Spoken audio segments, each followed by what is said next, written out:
Hello everyone, how are you doing? This is MD Tech here with another quick tutorial. In today's tutorial, I'm going to show you how to turn off or disable contact syncing on your Instagram account with your phone. So this should hopefully be a pretty straightforward process here, guys. And without further ado, let's go ahead and jump right into it. So all you have to do is open up your Instagram account and select your profile icon in the bottom right. Once your account's open here, select the hamburger icon in the top right corner.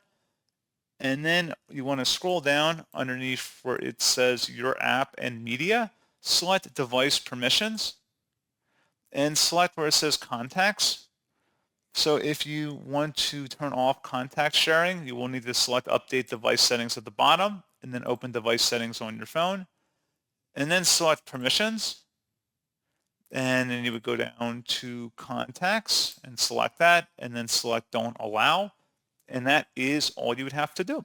So pretty straightforward process on that, guys. And as always, thank you for watching. I do hope that I was able to help you out, and I do look forward to catching you all in the next tutorial. Goodbye.